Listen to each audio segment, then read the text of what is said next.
CM Yogi Adityanath ने कहा कि आज एटा की पहचान किसी माफिया के नाम पर नहीं बल्कि विकास से होती है।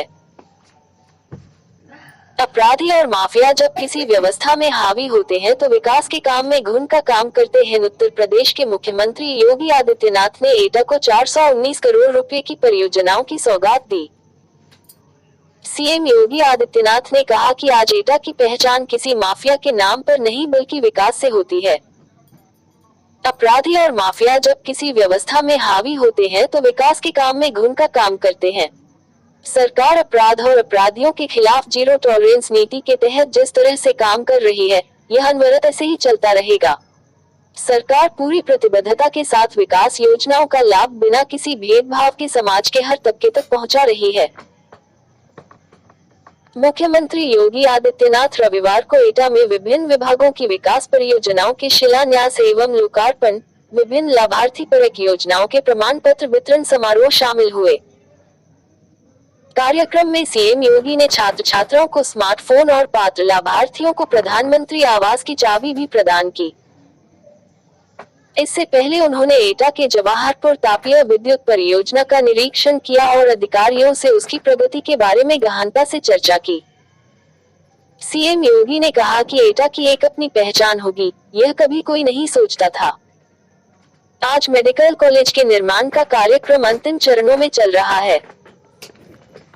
वहीं एटा के जलेसर के घंटे देश और दुनिया के अंदर हर धार्मिक अनुष्ठान में जब बजते हैं तो एटा और जलेसर का स्मरण हर व्यक्ति कर पाता है। बिना घंटी बजे कोई अनुष्ठान पूरा नहीं होता है। वन डिस्ट्रिक्ट वन प्रोडक्ट के तहत एटा के सभी उत्पादों को जोड़ा गया है।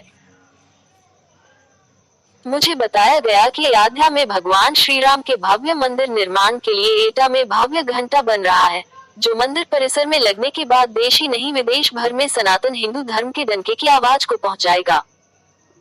सीएम ने कहा कि हमें अपनी विरासत पर गौरव की अनुभूति होनी चाहिए। प्रधानमंत्री नरेंद्र मोदी ने आजादी के अमृत महोत्सव वर्ष में इसी संकल्प के साथ हम सबको जोड़ने का काम किया है। आजादी के अमृत महोत्सव वर्ष की यात्रा में भारत पर शासन करने वाली ब्रिटिश हुकूमत को पछाड़कर दुनिया की 5वीं अर्थव्यवस्था बनने को दर्शाया गया, जो देश की प्रगति की एक नई कथा को बताती है। सीएम योगी ने कहा कि आज देश का विकास काफी तेज गति से हो रहा है, जो इंफ्रास्ट्रक्चर डेवलपमेंट की एक नई कहानी को गढ़ता है। वहीं बिना किसी भेदभाव के समाज के हर तबके को शासन की योजनाओं का लाभ पहुंचाया जा रहा है। आपने देखा होगा कि कोरोना कालखंड में पूरी दुनिया पस्त थी। दुनिया के विकसित देश कोरोना महामारी के सामने पूरी तरह पस्त हो चुके थे, लेकिन भारत दुनिया के अंदर एकमात्र ऐसा देश था जो अपने देश की जनता के जीवन और उसकी जीविका को भी बचाने का कार्य कर रहा था। पूरी मजबूती के साथ आगे बढ़ रहा था। देश में फ्री में टेस्ट, वैक्सीन, खाद्यान्न की सुविधा हर गरीब तक पहुंचाने के काम युद्धस्तर पर चल रहे थे।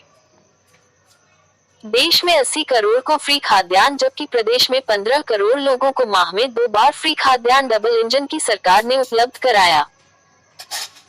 इतना ही नहीं, 200 करोड़ से अधिक वैक्सीन की डोज देश में, जबकि प्रदेश में 39 करोड़ वैक्सीन की डोज फ्री में उपलब्ध कराई जा चुकी है।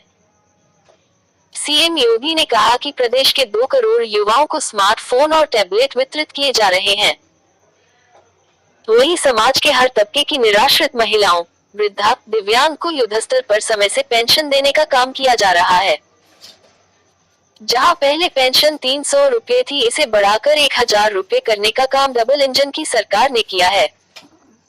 सभी पात्रों को प्रधानमंत्री आवास देने का काम किया जा रहा है। बेटी के जन्म लेने से लेकर उसके बड़े होने तक मुख्यमंत्री कन्या सुमंगला योजना और बेटी के विवाह योग्य होने पर मुख्यमंत्री सामूहिक विवाह योजना के माध्यम से शादी कराई जा रही है। युवाओं के सुनहरे भविष्य के लिए अभ्युदय कोचिंग का संचालन किया जा रहा है।